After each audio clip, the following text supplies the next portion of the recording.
I stand in the marble foyer of what used to be my childhood home, watching strangers cart away my mother's antique furniture piece by piece. The estate sale vultures circle like sharks, haggling over her Waterford crystal collection and the Persian rugs she spent decades collecting. 6 months ago, I thought I'd inherit this house, along with my 2 children. Today, I'm watching it all disappear into the hands of strangers, thanks to my stepfather Richard's masterful manipulation.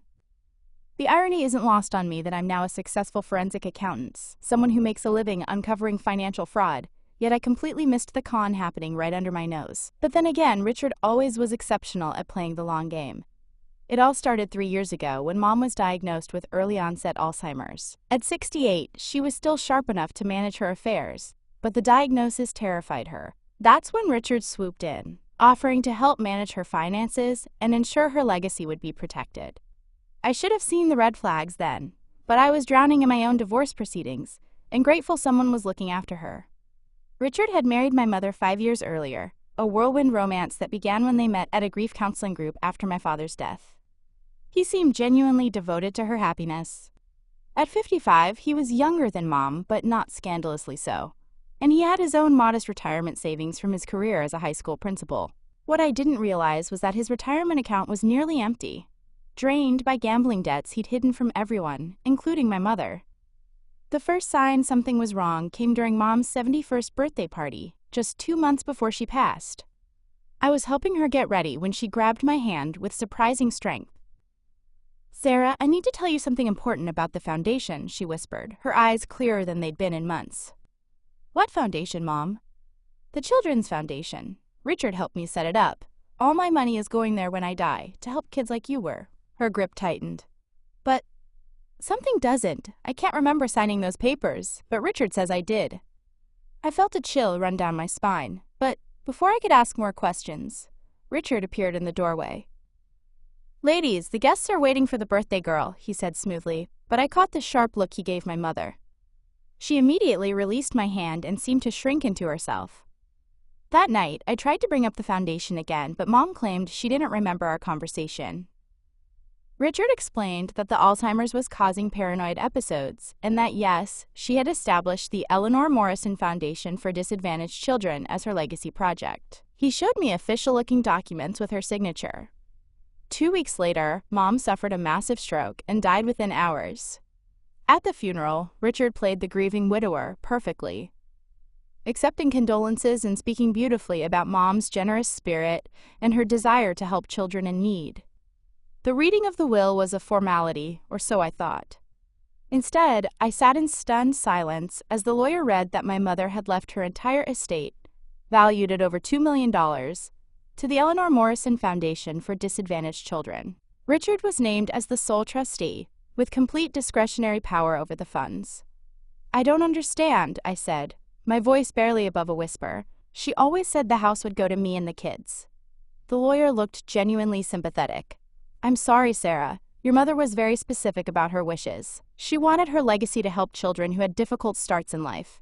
Richard reached over and patted my shoulder. "Eleanor was so passionate about this cause. She felt that since you were successful and established, the money could do more good helping children who had nothing." I wanted to scream that this wasn't what Mom would have wanted, but I had no proof. The documents were all properly notarized and witnessed. Over the next few months, I tried to move on, but something gnawed at me. I started doing some digging in my spare time, beginning with the Eleanor Morrison Foundation itself. What I found made my blood run cold. The foundation was indeed a registered charity, but it existed only on paper. No grants distributed, no programs funded, no children helped. The foundation's address was a P.O. box in a strip mall. The phone number went to a generic voicemail. The board of directors consisted of Richard and 2 other people, who turned out to be his gambling buddies from the casino. But the smoking gun came when I traced the foundation's bank account. Over the past 6 months since Mom's death, Richard had been systematically draining the funds. Large cash withdrawals, payments to casinos, transfers to personal accounts he'd hidden from my mother. He'd stolen nearly $500,000 already. I sat in my home office at midnight, staring at the evidence spread across my desk, and felt something cold and calculating settle in my chest. Richard had played a long, patient game to steal my family's legacy. Now it was my turn to play. I took a leave of absence from work, telling my boss I needed time to grieve and settle my mother's affairs. In reality, I was about to become a full-time investigator. I started by befriending Margaret, the elderly woman who lived next door to Richard in my mother's old house. She'd always been fond of me, and she was lonely since her husband's death. I began visiting her regularly, bringing coffee and pastries, listening to her stories. "That Richard, he's been having some interesting visitors lately," Margaret confided during one of our coffee sessions. "Men in expensive suits, but they don't look like the charitable type, if you know what I mean." I encouraged her to tell me more, and she revealed that Richard had been meeting with these men regularly, usually late at night. She'd also noticed him leaving the house at odd hours, sometimes not returning until dawn. I began following Richard. What I discovered was even worse than I'd imagined. He wasn't just stealing from the foundation. He was using it as a front for money laundering. The charitable donations he was receiving were actually payments from a network of small-time criminals who needed to clean their money. Richard would process their cash through the foundation, take a hefty cut, and then transfer the cleaned money back to them through fake grant payments. But Richard's biggest weakness was his ego. I learned this when I started frequenting the upscale bar where he liked to hold court with his gambling buddies. I'd sit in a corner booth nursing a single glass of wine for hours, listening to him boast. The beauty of it, I heard him tell his friends one night, is that it's all legal on paper. I'm the trustee of a legitimate charity. If anyone asks questions, I'm just a grieving widower trying to honor his wife's wishes. His friends laughed and bought him another round, never noticing the woman in the corner booth recording every word on her phone. Over the next 2 months, I built an airtight case against Richard. Financial records showing the money laundering, recordings of him admitting to fraud, and evidence that he'd forged several of my mother's signatures on key documents. But I didn't want to simply turn him over to the authorities. That would be too quick, too clean. Richard had stolen 3 years of my mother's final years, filling them with confusion and manipulation. He deserved to experience the same slow-building dread and helplessness. I decided to destroy him the same way he'd destroyed my mother, gradually, methodically, and with a smile on my face. The first move was to approach the IRS.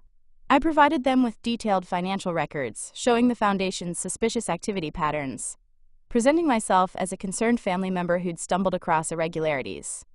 Within weeks, Richard received notice that the Eleanor Morrison Foundation was being audited. I watched from across the street as the IRS agents arrived at his house, their official badges and briefcases sending him into visible panic. Through Margaret, I learned that Richard had spent the entire day on the phone with lawyers, his voice growing more frantic with each call. While Richard was scrambling to deal with the IRS, I was implementing Phase 2, turning his criminal associates against him. I'd identified 3 main players in Richard's money laundering network through my surveillance. Tony, who ran a small construction company and needed to clean cash from his under-the-table jobs. Maria, who operated several food trucks and was skimming from her taxes. And David, a small-time bookie who needed to legitimize his gambling profits. I created anonymous tip lines to the appropriate authorities for each of them, strategic about the timing. I wanted them to realize that their problems had started right around the time Richard's foundation came under scrutiny. Paranoia would do the rest. Tony was the first to crack. Within a week of receiving a visit from the Department of Labor about his employment practices, he was pounding on Richard's door, demanding to know if Richard had sold him out to save himself. I watched from Margaret's window as Tony screamed at Richard on the front porch. "You better not have said shit about me to those feds, or I swear to God." "Tony, calm down, I didn't." "Don't lie to me. This audit bullshit starts and suddenly I got labor inspectors crawling up my ass." Richard tried to calm Tony down, but I could see the fear in his body language. His carefully constructed world was beginning to crumble. But I wasn't done yet. I wanted Richard to experience the same financial devastation he'd inflicted on my family. Using my knowledge of banking regulations, I filed a series of suspicious activity reports with the Financial Crimes Enforcement Network, documenting every unusual transaction from the Foundation's account. Within days, the Foundation's bank accounts were frozen pending investigation. Richard couldn't access a penny of the money he'd stolen, and his criminal associates couldn't get their cleaned cash back. I watched him deteriorate over the following weeks. His expensive clothes became wrinkled and ill-fitting as he lost weight from stress. His perfectly styled hair grew unkempt. The confident swagger was replaced by hunched shoulders. I began the final phase, making Richard question his own sanity and judgment, just as he'd done to my mother. I started small, with subtle manipulations designed to make Richard doubt his own perceptions. I'd move his car a few inches in his driveway when he was sleeping. I'd rearrange items on his porch just slightly. I'd leave his mailbox open when he was sure he'd closed it. At first, Richard dismissed these incidents as forgetfulness brought on by stress. But as they continued and escalated, I could see him becoming increasingly paranoid and confused. The real warfare began when I started using Richard's own tactics against him. I created a fake email account and began sending him messages that appeared to come from various government agencies, lawyers, and financial institutions. The emails were carefully crafted to look official, but contained subtle inconsistencies and contradictions. One email, supposedly from his lawyer, would tell him that the IRS investigation was nearly resolved. The next day, another email from the same address would warn him that criminal charges were imminent. When he called his lawyer's office to clarify, they'd have no record of sending either email. I sent him fake court documents, scheduling hearings that didn't exist, then watched him show up at the courthouse, only to be told there was no such case on the docket. I created false bank statements showing his personal accounts had been frozen, then had them mysteriously disappear from his mailbox before he could verify them. Richard couldn't complain to anyone without sounding paranoid and delusional. When he tried to tell his remaining friends about the strange emails and documents, they assumed he was cracking under the pressure of the legitimate investigations. His isolation deepened, just as my mother's had during her final years. The masterstroke came when I decided to use Richard's own criminal associates to deliver the final blow. I anonymously sent each of them detailed information about Richard's other criminal activities. Tony learned that Richard had been skimming extra money from his transactions. Maria discovered that Richard had been reporting her activities to competitors. David found out that Richard had been placing bets against him with other bookies, using inside information from their conversations. The revelation that Richard had been playing them against each other while stealing from all of them was the final straw. They confronted him together, and this time, I didn't need to watch from a distance. Margaret called me in a panic, saying there was shouting and what sounded like a fight happening at Richard's house. When I arrived, I found Richard sitting on his front steps, his face bruised and his expensive shirt torn. His former associates had made it clear that they expected full restitution for their losses, plus interest, or they would handle the matter through less legal channels. "Sarah," Richard said when he saw me, his voice broken and desperate. "Thank God you're here. Everything's falling apart and I don't know why." I sat down beside him on the steps, the same steps where he'd once comforted my grieving mother while secretly planning to rob her blind. "What's happening, Richard? You look terrible."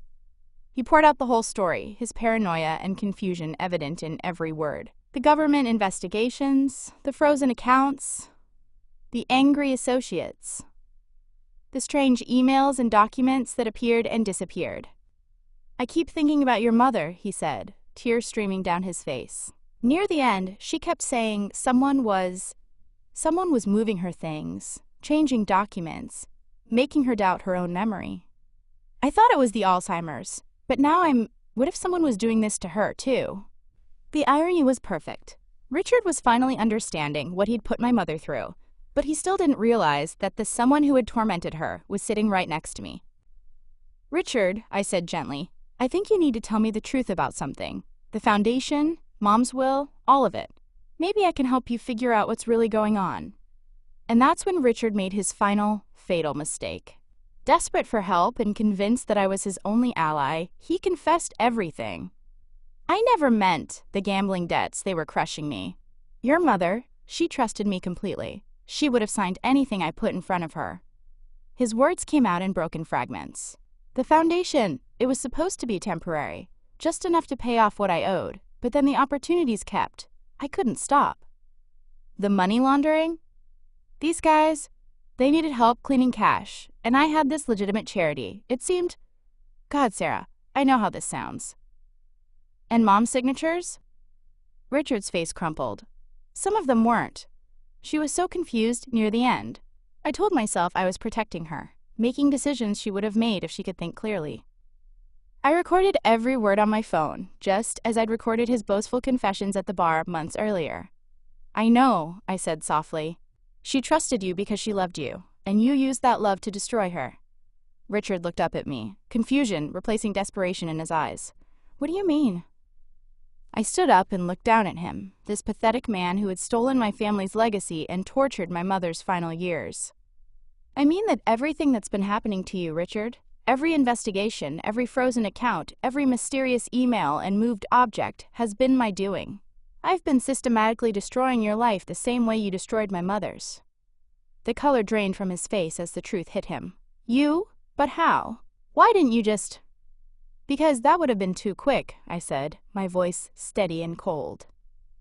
"You spent 3 years making my mother doubt her own mind, making her question her own memories, isolating her from everyone who cared about her. You turned her final years into a nightmare of confusion and fear. I wanted you to experience exactly what you put her through." Richard stared at me in horror, finally understanding the scope of what I'd done. "The IRS investigation?" he whispered. "I provided them with detailed evidence of your money laundering operation." "The frozen accounts?" "I filed suspicious activity reports documenting every illegal transaction." "The emails? The documents?" "Designed to make you question your own sanity, just like you did to Mom." "My associates turning against me?" "I simply provided them with the truth about how you'd been cheating them. Their anger is entirely genuine." Richard's hands shook as he processed the magnitude of his situation. What do you want from me?" "I want you to confess. Publicly. I want you to admit what you did to my mother, how you manipulated her, how you stole from her, how you made her final years a living hell." "And if I don't?" I smiled, the same cold smile he'd given my mother so many times. "Then I'll release the recordings of your confessions to the FBI, the IRS, your criminal associates, and every news outlet in the city. You'll face federal charges for fraud, money laundering, and elder abuse. Your former partners will likely kill you before you can testify against them." Richard buried his face in his hands, his shoulders shaking. "I can't. I won't survive prison." "Then you should have thought of that before you decided to steal from my family," I said. "You have 24 hours to decide. Confess publicly and cooperate with the authorities, or face the consequences of everything I've set in motion." I walked away from Richard that day knowing I'd won, but the victory felt different than I'd expected. There was satisfaction, yes, but also a profound sense of closure that I hadn't anticipated. For the first time since my mother's death, I felt like I could breathe freely. Richard chose confession over complete destruction, though barely. The next morning, he called a press conference and admitted to defrauding the Eleanor Morrison Foundation, manipulating my mother during her illness, and using the charity as a front for money laundering. The local news covered it extensively, painting him as a predator who had targeted a vulnerable elderly woman with Alzheimer's. The legal consequences were swift and severe. Richard was sentenced to 8 years in federal prison for fraud, money laundering, and elder abuse. The foundation was dissolved, and the remaining funds were returned to my mother's estate, which meant they finally came to me and my children as she had originally intended. But more importantly, Richard's public confession vindicated my mother's memory. The news coverage made it clear that her confusion and paranoia in her final years hadn't been symptoms of Alzheimer's alone, but the result of systematic psychological abuse by someone she trusted. "Your mother was such a sharp woman," Margaret told me over coffee a few weeks after Richard's sentencing. "I always wondered why she seemed so confused and frightened near the end. Now it all makes sense. That man was a monster." The validation meant everything to me. My mother's reputation was restored, and her true legacy, her kindness and generosity, was remembered instead of the confusion and fear that had marked her final years. As for Richard's criminal associates, they faced their own reckonings. Tony's construction business was shut down for labor violations. Maria lost her food truck licenses and faced significant tax penalties. David was arrested for illegal gambling operations. The network Richard had built crumbled completely. I returned to work 6 months later, but I was changed by the experience. I started specializing in elder fraud cases, using my skills to help other families who had been victimized by predators like Richard. The house where I grew up was eventually sold, but I was able to recover most of my mother's possessions from the estate sale. I kept her jewelry for my daughter and her books for my son, tangible connections to the grandmother they'd barely had a chance to know without Richard's interference. Sometimes people ask me if I feel guilty about what I did to Richard, about the systematic way I dismantled his life. The answer is simple: no. Richard made a choice to prey on a vulnerable woman, to steal her dignity along with her money, to turn her final years into a nightmare of confusion and fear. He showed no mercy to my mother, so he deserved none from me. What I did was justice, pure and simple. I used my skills and intelligence to ensure that a predator faced consequences for his actions, I made sure he experienced the same helplessness and confusion he had inflicted on my mother. And I did it all within the bounds of the law, using the system's own mechanisms to bring him down. The money I recovered has been put to good use. I established a legitimate charity in my mother's name, one that actually helps disadvantaged children as she would have wanted. I also set up a fund to help other families fight elder fraud, providing resources and support to people who find themselves in situations similar to what I faced. But perhaps the most important outcome is that my children now know the truth about their grandmother. They understand that she was a strong, intelligent woman who was victimized by someone she trusted, not a confused, elderly person who made poor decisions. They know that she loved them and wanted to provide for their future, and that her true wishes were ultimately honored. I think about my mother often, especially when I'm working on elder fraud cases. I imagine her watching as I help other families recover from similar betrayals, and I hope she's proud of what I've accomplished. Richard thought he could steal her legacy and get away with it, but he underestimated the daughter she raised. In the end, justice was served not by the courts or the police, but by a daughter who refused to let her mother's suffering go unanswered. Richard learned too late that some people, when pushed too far, will push back with everything they have. And sometimes, that's exactly what justice looks like. The last time I saw Richard was at his sentencing hearing. He looked small and broken, nothing like the confident manipulator who had charmed his way into my mother's life. As the judge read his sentence, he glanced back at me in the gallery. I met his eyes and smiled, the same cold smile he'd given my mother so many times. He looked away first,